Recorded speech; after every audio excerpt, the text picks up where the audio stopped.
In the land of Yumyuk, where the earth was red like fresh blood and the air carried the smell of palm wine and roasted yam, there lived a girl named Amara. From the day she was born, the midwives whispered, "This child is too fine. Trouble may follow her." Her skin glistened like oil under the sun, her eyes sparkled like wet stars, and her laughter could silence even the crying of infants. Her mother, Mama Nkechi, a humble widow, raised Amara and her sisters with sweat and prayer. Their father had died young, leaving only debts and memories. To feed her children, Mama Nkechi sold gari and pepper in the village market, tying her wrapper tighter each morning as she walked barefoot to her stall. But poverty was a stubborn shadow. School fees piled up like yam heaps, hunger stalked the house like a thief. Yet Mama Nkechi never lost faith. She told her daughters, "Beauty fades, money flies, but character and honesty will outlive us all." Her eldest, Chisholm, was book-smart and obedient. The youngest, Adiz, was playful and innocent. But Amara's heart burned with dreams larger than Yumyuk itself. She longed for the city. She longed for wealth, glamour, and freedom from poverty's chains. At 19, Amara left Yumyuk for Port Harcourt. The city greeted her with noise, smoke, and bright lights. She entered with hope, believing her beauty was a crown, a passport to easy living. At first, she tried the righteous path. She studied hard, graduated with a degree in mass communication. She walked the streets with her CV in hand, knocking on office doors, enduring the same reply. "Sorry, we need experience." Or worse, "Come at night, alone. We can talk about the job privately." Her stomach growled louder than her pride. Rent was due, her mother's calls begged for money, and her sister's school fees loomed. Amara made a choice she swore she never would. She entered the shadows. Night after night, she painted her face, slipped into cheap dresses, and stood by the roadside at Garrison Junction. Her clients were men with rough hands and empty promises, drivers, mechanics, married men with lies dripping from their tongues. Sometimes, they cheated her. Sometimes, they forced her. Sometimes, they didn't pay at all. But still she endured, because hunger does not pity pride. One humid evening, as Amara leaned against a bar, wiping sweat from her brow, a black Range Rover glided to a stop. The tinted glass slid down. Her heart skipped. Maybe tonight, fortune had smiled. The driver stepped out. It was Zoe. Zuri, her old classmate, the girl who once wore torn shoes, the girl who borrowed lecture notes and skipped meals. But now, Zuri looked like a queen. Diamonds danced on her wrists. Her perfume carried power before she even spoke. "Amara." Zuri's voice was silk. Shame flooded Amara. Her makeup was smudged, her dress cheap, her spirit tired. She wanted to hide. But Zuri embraced her warmly. "My dear, it has been years. How has life treated you?"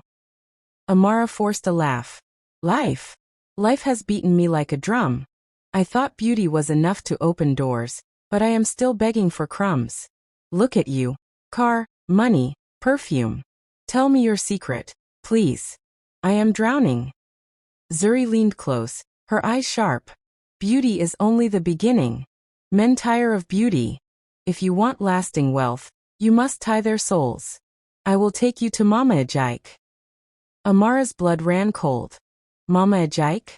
The herbalist? You mean charms? Jazz. Zuri chuckled darkly. "Not charms, sister. Power. Power that makes men beg to empty their pockets. Power that bends destiny.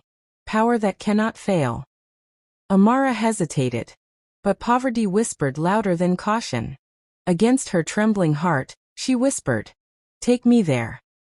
That night, they drove far beyond the city, into the forest. The air grew colder. Crickets screamed. At last, they reached a hut lit only by a single red lantern. Inside sat Mama Ajaik, an old woman whose eyes gleamed like coals. Skulls hung on the walls, charms dangled from the ceiling. She studied Amara, then hissed through missing teeth. "You want wealth? Then you must pay the price. Gold does not come from the sky, it comes from blood." Amara's knees shook. "What must I do?" Mama Ajaik's voice dropped to a whisper that chilled the bone. Bring me the heart, eyes, and tongue of the one who gave you life. Your mother. Amara gasped, stumbling back. Never. I cannot. Mom Nkechi is all I have. Zuri touched her shoulder gently.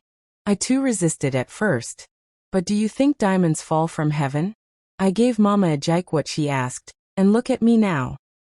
Her eyes glittered with something darker than wealth.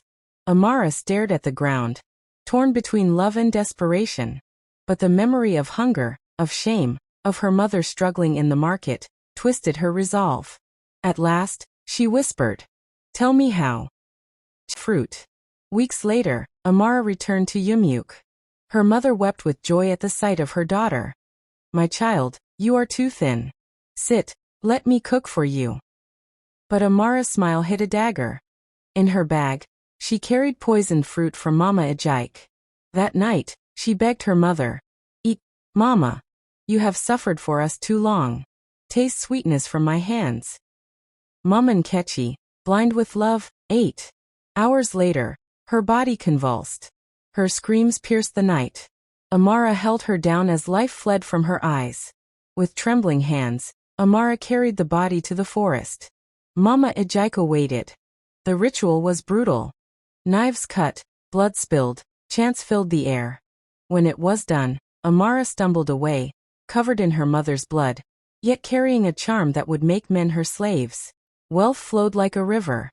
Men emptied their pockets for her. She bought houses, drove cars, wore gold. She sent money home to her sisters, who praised her as their savior. But there were rules. She could never return home for long. She could never see her mother's picture. She could never enter a church or mosque. Still, she smiled. She told herself it was worth it. But at night, she dreamed of her mother's eyes. Years passed. Amara met a man, rich, powerful, smitten.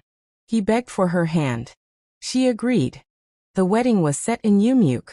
Against Mama Ajike's warnings, she returned. The celebration was grand. Drums shook the earth, dancers stamped their feet, relatives feasted. Then, as custom demanded, her Aunt Ifananya lifted the family's ancestral portrait to bless the couple. Unknowingly, she raised the face of Mama Nkechi. The moment Amara's eyes met her mother's, fire shot through her body. She screamed, convulsed, and collapsed. Before the stunned crowd, she confessed everything. How she poisoned her mother, how she sold her soul for wealth. Gasps filled the air. Children cried. Elders shook their heads in sorrow. Days later, madness swallowed her. Within a month, she was dead. Zuri too met her end, her body crushed in a car accident after her own ritual backfired. The wealth they chased melted like smoke. And the villagers repeated the lesson. Wealth born from blood is wealth without peace. Shortcuts glitter, but their shine is poison. No matter how long the night, morning will come, and secrets will speak. Moral lesson. Greed blinds. The hands that kill for wealth can never hold peace. True riches are earned with patience, honor, and the sweat of honest labor. Thanks for watching. Please subscribe.